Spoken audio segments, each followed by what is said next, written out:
শুভ সন্ধ্যা বন্ধুরা, মণিমণ্ডল চ্যানেলে তোমার স্বাগত। আশা করি তোমরা ভালো আছো, আমি ভালো আছি। আর আজকে সন্ধ্যেবেলা নিয়ে চলেছি দেখো আলুর দমের রেসিপি। তো চলো, আলুটা দেখতেই পাচ্ছ কেটে কিন্তু ভাজা ভাজা করে নিচ্ছি। চলো ভাজা ভাজা হয়ে যাক, তারপর তোমাদের সঙ্গে শেয়ার করছি, দেখতে থাকো। দেখতেই পাচ্ছ বন্ধুরা, ভাজা ভাজা কিন্তু হয়েই এসছে। আর এবারে কিন্তু আমি নামিয়ে নেব। আর এই ছোটো আলুর দম খেতে বন্ধুরা ভীষণ ভালো লাগে। এখানে কিন্তু আলু ভাজা হয়ে গেছে। আর এখানে দেখো কড়াইতে তেল গরম করতে দিয়ে দিয়েছিলাম আলুটা ভেজে। আর এবারে দিচ্ছি দেখো তেজপাতা, শুকনো লঙ্কা আর গোটা জিরে। তো এগুলোকে একটু লাল করে ভেজে নিয়ে তারপরে পেঁয়াজটা আমি দিয়ে দেবো।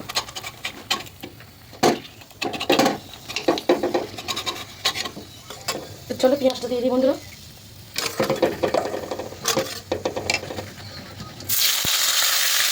তো দেখতে পাচ্ছ পেঁয়াজ দিয়ে দিয়েছি, টমেটো দিয়ে দিয়েছি, দিয়ে তিনটেটা ভালো করে ভেজে ভেজে নিই।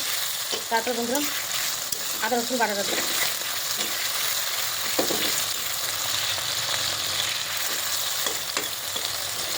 দেখতে পাচ্ছি পেঁয়াজ ভাজা গেছিলো, আর তার মধ্যে দিয়ে দিচ্ছি আদা রসুন বাটা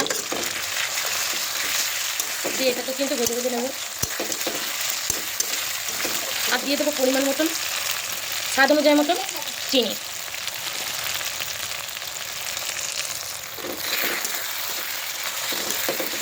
তো চলো এগুলো ভেজে ভেজে নিই।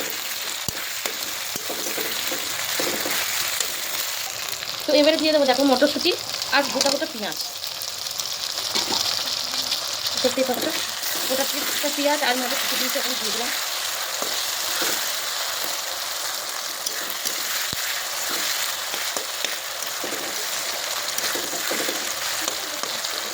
তো বেশি দিইনি গোটা পেঁয়াজ, 5-6টার মতন দিয়েছি, বেশি দিইনি।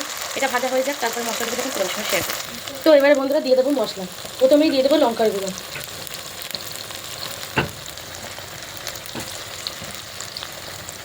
দেখতে পাচ্ছি লঙ্কার গুঁড়ো দিয়ে দিলাম। তারপর দিয়ে দেবো হলুদ গুঁড়ো, তারপর দিয়ে দেবো জিরে গুঁড়ো, তারপর দিয়ে দেবো হালকা করে গরম মশলা, তারপর দিয়ে দেবো স্বাদ অনুযায়ী লবণ। তো দিয়ে বন্ধুরা এটাকে ভালো করে কষিয়ে নেবো। তো চলো কথাটাকে তোমাদের সঙ্গে শেয়ার করবো। আর এবারে দিয়ে দেবো কিন্তু টক দই, দেখতেই পাচ্ছি টক দই দিলাম।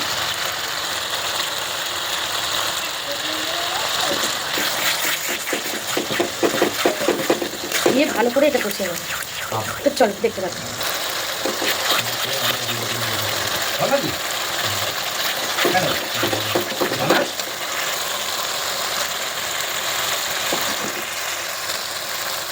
বন্ধুরা আলুর দম কিন্তু মশলাটা কষানো হয়ে গেছিলো, তার জন্য কিন্তু দেখো আলুটা কিন্তু দিয়ে দিয়েছি বন্ধুরা। এবার আলু দিয়ে কষবো বন্ধুরা। তো চলো আলু দিয়ে কষি আর তোমাদের সঙ্গে শেয়ার করি। তো দেখতেই পাচ্ছ একবার করে আলুর দমটা কষছি আর কষে কষে তোমাদের সঙ্গে শেয়ার করছি। তো বন্ধুরা তোমরা কেমন করে করো সেটাও বলো, বুড়ি আলুর দম কেমন করে খাও এই শীতকালে। আর এই দেখো হালকা করে দিয়ে দিচ্ছি একটু কাসুরি মেথি, বেশি দিচ্ছি না, অল্প করে দেবো। কাসুরি মেথি দিলাম, দিয়ে কিন্তু ভালো করে কষে দেবো।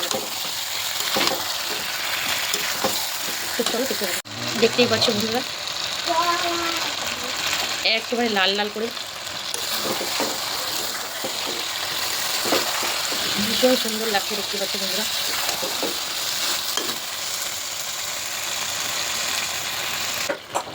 তো দেখতেই পাচ্ছ বন্ধুরা আলুর দম কিন্তু কষা চলছে এখনো পর্যন্ত, আর লাল লাল লাল লাল হয়ে যাচ্ছে, দেখতেই পাচ্ছ একেবারে লাল লাল করে তেল ঝরছে একেবারে, দেখতে তো বন্ধুরা চলো দেখতে থাকো। তো দেখতেই পাচ্ছ বন্ধুরা আলুর দম কিন্তু কষা কষা হয়ে গিয়েছে। এবার জল ঢেলে দিই, জল ঢেলে দিয়ে নামিয়ে নিয়ে তোমাদের সঙ্গে শেয়ার করবো। তো চলো বন্ধুরা নামিয়ে নিয়ে শেয়ার করবো। বন্ধুরা আমার কিন্তু আলুর দম পুরোপুরি কমপ্লিট হয়ে গেছে বন্ধুরা, দেখতেই পাচ্ছ। আর নামানোর আগ দিয়ে ধনেপাতা গরম মশলা দিয়ে আর বাটার দিয়ে কিন্তু নামিয়েছি। তো এই আলুর দমটা তোমাদের যদি ভালো লাগে তো লাইক কমেন্ট সাবস্ক্রাইব করে দিও, টাটা বন্ধুরা। আর এদিকে দেখো গরম গরম কিন্তু কড়াইতে তেল দিয়ে দিয়েছি, আর এদিকে দেখো গরম গরম ফুলকো ফুলকো লুচি হচ্ছে, দেখতেই পাচ্ছ লুচি হচ্ছে, এখন খাবে শুরু হয়েছে সবাই গরম গরম ফুলকো ফুলকো লুচি। এই ঠান্ডায় মেনু ছিল রাতে। আর তোমাদের তো বললাম ভালো লাগে লাইক কমেন্ট সাবস্ক্রাইব দিও, টাটা বন্ধুরা।